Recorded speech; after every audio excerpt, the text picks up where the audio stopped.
দেখছেন news hour extra ঈদের বিশেষ এই আয়োজন, নাম রেখেছি মিউজিক। আমাদের সঙ্গে আছেন সৈয়দ মহসিন আলী, যিনি সমাজ কল্যাণ মন্ত্রী, কিন্তু গান গেয়ে অনেক বেশি আমাদের সকলের কাছে খুব আগ্রহের বিষয় হয়ে উঠেছেন।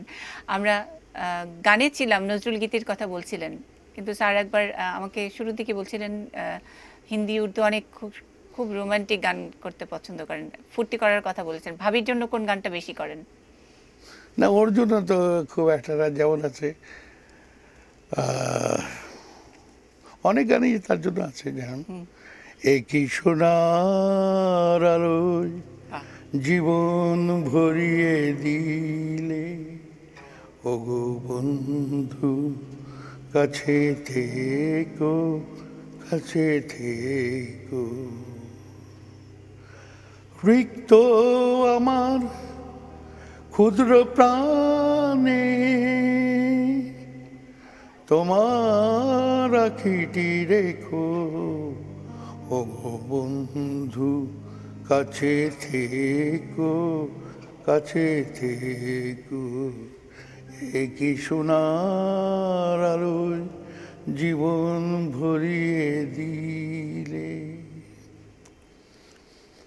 আমি দিয়েছি আমার হৃদয় লুটিয়ে তোমার প্রেমের জন্য, তুমি দুহাত বাড়ায় বুকেতে জড়ায় করেছো আমায় ধন্য। আমি দিয়েছি আমার হৃদয় লুটিয়ে তোমার প্রেমের জন্য, তুমি দুহাত বাড়ায় বুকেতে জড়ায় করেছো আমায় ধন্য। বুকের পাজরে এমনি লুকিয়ে রেখো, এমনি আমার স্মৃতির বাঁধনে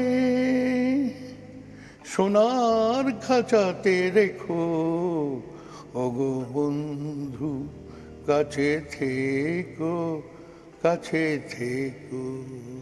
বাহ, আপনার বন্ধু তো আপনার কাছেই আছে। এবং হি ইজ অলওয়েজ।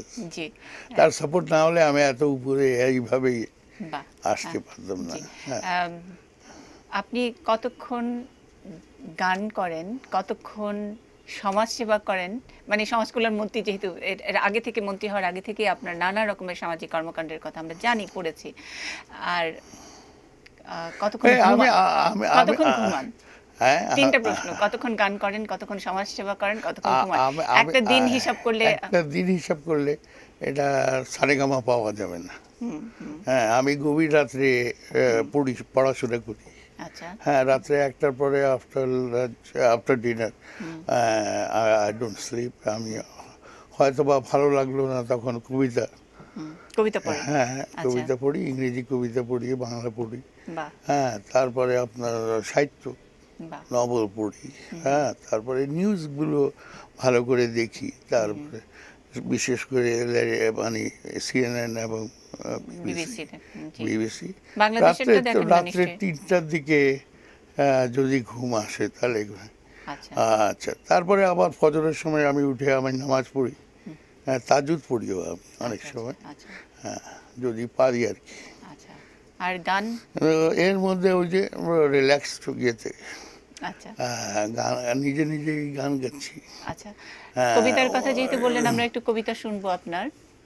আর গানের প্রশ্নে হলো যে খুব ভালো শিল্পী, মানে কাকে আপনি অনুকরণ করেন, বা বড় হলে যদি সঙ্গীত শিল্পী হতে চাইতেন, যদি মন্ত্রী না হতেন, কার মতো সঙ্গীত শিল্পী হতেন? কি হতেন? কিশোর কুমার, রফি, মাহমুদুর নবী, নাকি খুরশিদ আলম? আসলে রফি সাহেবের প্রতি আমার শ্রদ্ধা আছে, ওনার গানের প্রতি আমার ইয়ে আছে। বাংলাদেশে বাংলায় মান্না দে, হেমন্ত মুখোপাধ্যায়, এদের প্রতি আছে। হ্যাঁ, আমি একটু রফি সাহেবের কোন গানটা বেশি করেন একটু শুনবো? আমি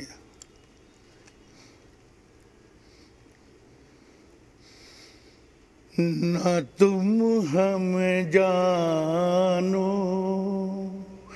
न हम तुम्हें जाने, मगर लगता है कुछ ऐसा कि राह हमगम मिल गया।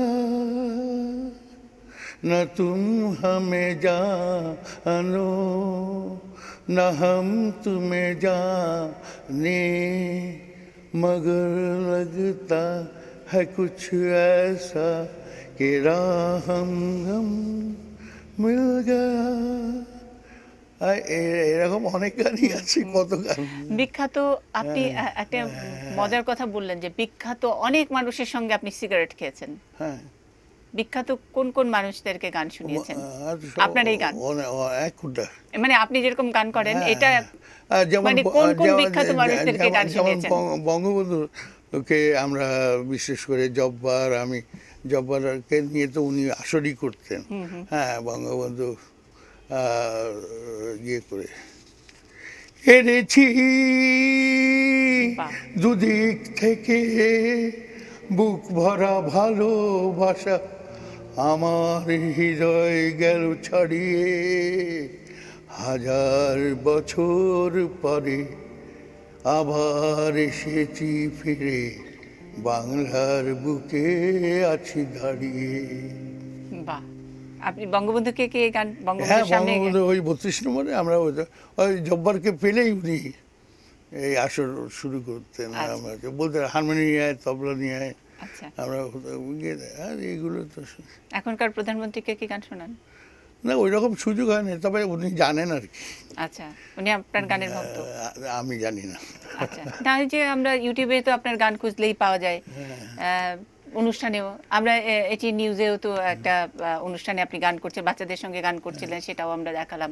নিশ্চয়ই দেখেছেন কখনো গানের? কালকে হ্যাঁ, ওই যে বাচ্চাদের সাথে বাচ্চা হিসেবে, হ্যাঁ, আমি ধরেন আরো যদি আমি কালকে মিটিং না থাকতো তা আরো 2 ঘন্টা তাদের সাথে আমি স্পেন্ড করতাম। আচ্ছা, হ্যাঁ, কারণ আই লাভ ইট।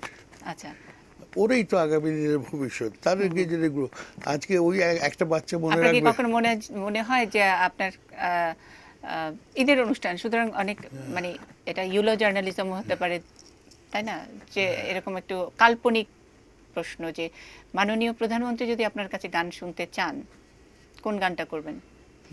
না, সেটা তখন সার্কামস্ট্যান্স, প্রস্তুতি আছে কিনা কয়েকটা ঠিক করে? অনেক আছে, সেটা তখন the moment she will ask me, সেটার জন্য আমি তখন চিন্তা করব যে এই কোনটা মুহূর্তে হবে। কোনটা মনে হচ্ছে যে না, যদি এই মুহূর্তে ওই সার্কামস্ট্যান্স এখানে নেই। হ্যাঁ, আমি ওই রকম তার জন্য কোন গানটা গাইবেন সেরকম? না, সেটা মানে সিকোয়েন্স এবং সার্কামস্ট্যান্স আচ্ছা, উইল স্পিক মি যে কোন গানটা। কত গান আপনার মুখস্থ? কত হবে, অনেক গান, এগুলো তো বলে লাভ নেই। বড় বড় শিল্পীরা কি কখনো আপনাকে গানের ব্যাপারে উৎসাহিত করেছে? হ্যাঁ, অনেকেই করেছে। যেমন? হ্যাঁ, আছে, যেমন আমি হেমন্ত দা, হি হ্যাভ ইন্সপায়ার্ড মি। আচ্ছা, হ্যাঁ, হেমন্ত দা কি বলেছেন, মানে আপনাকে আপনার গানেই থাকা উচিত এরকম? না, ওই রকম কিছু বলে নাই, বলে যে হ্যাঁ আমার খুব ভালো লাগলো তোমাকে দেখে, এবং তুমি যে আমার গান গেলা, হ্যাঁ, ওই যে সোনারগাঁয়ে ওনার সাথে, আচ্ছা, হ্যাঁ, বা কলকাতায় ওনার সাথে কোন গানটি করেছিলেন হেমন্ত? এটা তো আর অনেক গানগুলোর মধ্যে আমায় প্রশ্ন করে নীল ধ্রুব তারায়, আর কত কাল আমি রব দিশাহারা, রব দিশাহারা, জবাব কোনো কিছুর দিতে পারি নাই, শুধু পথ খুঁজে কেটে গেল এই জীবন সারা, এই জীবন সারা, আমায় প্রশ্ন করে নীল ধ্রুব তারা, আর কত কাল আমি রব দিশাহারা, রব দিশাহারা। এরকম অনেক আছে। আমরা একটু কবিতার কথা বলছিলেন যে অনেক পড়াশোনা করেন, এখনো করেন, মনে মনে কোন কবিতাটা পড়তে ভালোবাসেন? কত কবিতা আছে এখন এই মুহূর্তে তো বইও সাথে নেই, আমিও আনি নাই। হ্যাঁ, তো আমি ভারতীয় রবীন্দ্রনাথের ভারতীয় কবিতার বই, হেমর চিত্ত পূর্ণ তীর্থে জাগরে ধীরে এই ভারতের মানবের সাগর তীরে, হেতা দাঁড়ায়ে দুবাহু বাড়ায়ে নমিনর দেবতারে উদার ছন্দে পরমানন্দে বন্ধন করিতে। বাহ, আমরা একটু ওই মুক্তিযুদ্ধের সময়কার গল্প একটু শুনতে চাই আপনার। আপনি যেটা আপনার যে ক্ষত দেখালেন, একেবারে পা আপনার গুলিবিদ্ধ হয়েছিল সেগুলো, এবং আপনার সম্পর্কে যতটুকু জানি সেই মুক্তিযুদ্ধে আপনার খুব বীরত্বের ইতিহাস, কিন্তু তার মধ্যে অনেক মজার মজার ঘটনা আপনি ঘটিয়েছেন। নামাজ পড়তে গিয়ে একজন ঈদগায় নামাজ পড়তে, ঈদের সময় নামাজ পড়তে গিয়ে ওই যে কৈলাসহরে আমরা ওই ওটা মুক্ত অঞ্চল ছিল, তো ওইটার পাশে তো আমরা গেছি ঈদগাতে মানে নামাজ পড়তে। ঈদগাহ মানে মসজিদ কৈলাসহর। তো ইমাম সাহেব বলতেছেন নামাজের মানে দোয়াতে, হায় আল্লাহ আমাদের সোনার পাকিস্তানকে তুমি রক্ষা করো, হ্যাঁ এই যে নমরুদ যারা এই সব ষড়যন্ত্র করছে খাইছে, হ্যাঁ এরা ধ্বংস করো। হ্যাঁ, তো ওইখানেই আমরা তাকে মানে ইমাম সাহেব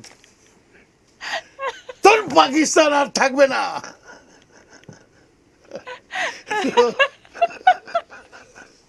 তো আমরা তো আমাদেরকে ওই যে ওই এখনো ইউজ নো দ্যাট, এখনো সে এলাকার মুসলমানরা ভারতের প্রতি তার এলিজেন্স নেই। আচ্ছা, আমি ওই যে গত বছর আপনার ইন্ডিয়াতে গেছিলাম কৈলাসহর দাওয়াত নিয়ে, ওই যে তারা আমাকে ইনভাইট করছিল চিফ গেস্ট। হ্যাঁ, মানে ওটা তো ভারতের অংশ। হ্যাঁ, ওটা তো ত্রিপুরা। ত্রিপুরা, জি হ্যাঁ ত্রিপুরা। তো তারা মানে ওই যে ওই আমরা একত্রে যখন যুদ্ধে আসতাম তখন ওই যে কালীপুর মানে টিলা বাজার ক্যাম্প থেকে যখন ওই বর্ডার এলাকায় যেতাম, তো ওইটা মুসলিম অধ্যুষিত এলাকা। হ্যাঁ, তো সেখানে যদি রাত্রে, গভীর রাত্রে, হ্যাঁ যদি কিনা ওই যে মুসলমানরা যদি দেখে নেয়, তো আপনার মানে বি ভেরি স্কেয়ার্ড, খুব নরম পায়ে আমরা ওই এলাকাটা পার হতাম। হ্যাঁ, তো এবার যখন গেলাম তো ওইখানে একটা মসজিদ আছে, আছে, মাজার আছে, ওটা আমাকে দাওয়াত করলো, যেহেতু আমি সৈয়দ বংশের ছেলে, শামুস্তফার আওলাদ। হ্যাঁ, 360 আউলিয়ার অন্যতম তো আমার অ্যানসেস্টর। তো আমাকে তারা তাদের ওই মাজার শরীফে নিয়ে গেছে, জিয়ারত করছি। জিয়ারত করার পরে প্রায় 500-600 Muslim people they gather together. তো বললে আমাদের উদ্দেশ্যে কিছু বল, তো বলবো কি মানে আমি তাদেরকে ওই অতীতের কথা আমার বললাম যে তোমাদেরকে এত ভয় করতাম যে আমরা এদিক দিয়ে যেতে পায়ে টিপ মানে নোখ যাতে কোনো অবস্থাতে গিয়ে গাড়ে না, সেই রকম অবস্থায় আমরা হেঁটে যেতাম, তোমাদেরকে এত ভয় করতাম। আজকে তোমরা আমাকে বলছো, হ্যাঁ এতদিন পরে আফটার 43 ইয়ার্স আমি আসছি। হ্যাঁ, আমি তো খুব গ্রেটফুল। আমি ভারতবাসীর কাছে, ভারতের মানুষের কাছে আমরা সেদিন কত সাহায্য পেয়েছি। হ্যাঁ, আমরা অনেকেই না খেয়েছিল, হ্যাঁ আমরা অনেক বেলা খাইনি, কিন্তু তোমাদের কাছে ভিক্ষা যাই, হ্যাঁ তোমাদের কাছে আসিনি। হ্যাঁ, আমরা সরকারের কাছে গেছি, কংগ্রেসের কাছে গেছি, হ্যাঁ সিপিএমের কাছে গেছি, কিন্তু তোমাদের কাছে আসিনি। কিন্তু আজকে তোমরা আমার কাছে আসছো, তোমরা চিন্তা। আমি আমার সোনার বাংলা গিয়ে তারপরে আমি ভারতের জাতীয় সঙ্গীত গেলাম, কিন্তু তারা কিন্তু দাঁড়ালো না। হ্যাঁ, আমি ফুল ফ্লেজেড ইন্ডিয়ার জাতীয় সঙ্গীতটা গেলাম, তো তারা দাঁড়ালো না। তখন I got myself very shocked. আমি বললাম, আই স্কোল্ডেড দেম। আমি বলছি তোমরা অমানুষ, ভারতে থাকো, ভারতের জাতীয় সঙ্গীত গাচ্ছি, আমি বাংলাদেশের মন্ত্রী হয়ে, আর তোমরা এটার প্রতি কোনো রেসপেক্ট নাই, তোমরা সবাই বসে আছো। আপনি একটু রেগে গেলেই গালাগালি করেন। হ্যাঁ না, আই লস মাই টেম্পার, মানে এটা ভদ্রতার কোনো খাতির নেই, কারণ ইউ হ্যাভ টু মানে ওই স্কোল্ডিং, ওই যে আর মানে যুদ্ধে গিয়ে আর স্কোল্ডিং ভাষা শিখেছি। আচ্ছা। আপনারা তো এটা যুদ্ধের দোষ। এটা হ্যাঁ, কারণ ওই যে পাকিস্তানের বলতো আমি সুয়ারকে বাচ্চা, হ্যাঁ হ্যাঁ। তো আমরাও তো একই জিনিস, আমরাও তো সেইভাবে যুদ্ধ করেছি। আচ্ছা। রাগলেই তো ওই করা, মানে এক কথার যদি না মানে তখনই এই ল্যাঙ্গুয়েজটা আসে। আচ্ছা, You আচ্ছা। cannot মানে stop it. সেটা এখনো আপনি আসে রেখেছেন। I cannot forget আচ্ছা, that. ভাগ্যিস আপনি মানে রেগে গেলে আর কিছু করেন না, না শুধু না, বাজেভাবে গালাগালি করেন। হ্যাঁ, তবে আমার ওই ভয়েসটা খুব খারাপ, আচ্ছা ভেরি রাফ। আচ্ছা আপনি জানেন না, আমার স্লোগানের চোটে পাকিস্তান আর্মির কাছ থেকে রাইফেল ছুটে পড়েছে। আমি জয় বাংলায় যখন বলেছি, হ্যাঁ, রাইফেল ছুটে হয়েছে, অ্যান্ড আই পুশ মাই পরিকোপার ব্যানট তার বুকে ঢুকিয়ে দিস, বুকের রক্ত আমার নাকে মুখে এসে পড়েছে। I didn't gate scared. তো এগুলো তো ওই যে স্বাভাবিক। আচ্ছা। ওরা কি আমাকে কম টর্চার করছে? আমার পিঠের ব্যথা এখনো সহ্য করতে পারি না। এই যে মতিউর রহমান চৌধুরী আছে, ওকে সার্চ করতে গিয়ে আমার মানব জমিনে আমাদেরকে বলির পাঠানো। আচ্ছা। তো সে তো আমরা we have lost so many colleagues, ছাত্র বন্ধুদেরকে, দে হ্যাভ কিল্ড দেম। তা আমাদের, আপনারা তো বলেন যে রেগে যাই কেন, কারণ আমরা ওই সব জিনিস দেখেছি, আমরা ওদের অত্যাচার সহ্য করেছি। এখন তো আর কেউ বলে না সোয়ারকে বাচ্চা, বলে না। আমরা যদিও আর বেশি বলেন না না ওই না না, আমাদেরকে তো ওটা শুনতে হয়েছে। আচ্ছা, বাঙালি হিসেবে উই হ্যাভ টু হিয়ার ইট। আজকে তো আপনারা হাসতেছেন আর ইয়ে করতেছেন, ড করতেছেন, সেদিন তো আমাদেরকে করতে হয়েছে। আচ্ছা। কারণ আমাদের সহ্যের বাইরে চলে গেছে। আমরা যখন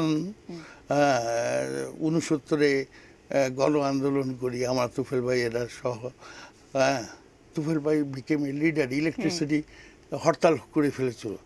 তুফেল ভাইকে নিয়ে গিয়ে সেদিন ডাকসুর সহসভাপতি ছিলেন। হ্যাঁ, তো এই যে perfection of a leader he came up.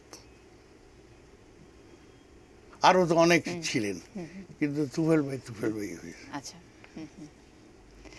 তো এইরকম এই যে এক একজন এক এক ক্রান্তিকালে জন্ম নেয়, আসে যাবে, চলে যাবে, কিন্তু তার কীর্তি থেকে যাবে। সুতরাং এই ক্রান্তিকালে মহসিন আলীর কীর্তি আমরা যেটা বলছি যে খুব খোলামেলাভাবে সবকিছু, একটা টেলিভিশন অনুষ্ঠানে আপনি গালি দিতেও আপনার খারাপ লাগছে না, আপনি সেরকমই, মানে এইভাবেই মহসিন আলী। না না, আমি সত্যকে সত্য বলতে চাই। আমরা তো সেইগুলো ওইগুলো ওই মেকি ওগুলো পছন্দ করি না। আচ্ছা, মেকি এইসব জিনিস যা সত্য সত্যকে। আচ্ছা, আমরা মেকি থেকে আমরা একটু দূরেই থাকতে চাই, এই কারণেই আজকে একটু অন্যরকম আড্ডা এবং আলোচনা এবং গান। আর দর্শক যারা আছেন তারা নিশ্চয়ই দূরে যাবেন না, কি বলেন? এরকম একটি মজার আড্ডা ছেড়ে যাবে না, সেটা হলো তাদের ব্যাপার। আপনাদের ব্যাপার না, কারণ হচ্ছে কি, জাতির সামনে দাঁড়িয়ে একটা কথা বলছে যে টেলিভিশন আজকে এই মিডিয়াটা এত ওপেন হয়েছে, সারা পৃথিবী দেখছে। না, আজকে তো শুধু বাংলাদেশে এই অনুষ্ঠানটা হবে না, সারা পৃথিবীতে ছড়িয়ে যাবে। তো সেদিনকার আমার যে নতুন প্রজন্ম, তাদের প্রতি আমার কথা হচ্ছে যে আমরা আমাদের ইতিহাস সৃষ্টি করে দিয়েছি, আমাদের যৌবন আমরা দেশের জন্য ব্যয় করেছি। তোমরা তোমাদের যৌবনটা দেশের জন্য ব্যয় করো, তোমাদের মেধা শক্তি অনেক বেশি আমাদের চেয়ে, দে নো ভেরি মাচ। তারা মোবাইল পেয়েছে, কম্পিউটার পেয়েছে, আমরা তো এগুলো পাইনি। হ্যাঁ, তো এখন ইন্টারনেট থেকে অনেক কিছু দিয়ে তারা অধ্যয়ন করতে পারছে। তো এই সুযোগটা এই মডার্ন যুগে বাংলাদেশ কেন পিছিয়ে থাকবে? আমরা পপুলেশনের জন্য, আমরা 15 কোটি 16 কোটির জন্য আমাদের মেধা কি শক্তি নেই? না, মানুষ বেশি, শক্তিও বেশি, মেধাও বেশি, কাজ করার ক্ষমতাও বেশি। আমরা সেটাকে সেইভাবে কেন দেখি না? কেন আমরা এটাকে সমস্যা হিসেবে আমরা দেখি? আমরা একটা ছোট্ট বিরতিতে যাব স্যার। আমরা কথা বলছি আপনার সেই অনেক, মানে গান থেকে কবিতা, কবিতা থেকে আড্ডা এবং মুক্তিযুদ্ধ, কখনো রাগ কখনো আনন্দ, সেই জায়গাটির মধ্যে আছি আমাদের সমাজ কল্যাণ মন্ত্রীকে নিয়ে ঈদের এই বিশেষ আয়োজনে। প্রিয় দর্শক, আশা করি আপনারা যাবেন না। ছোট্ট একটি বিরতির পর ফিরছি।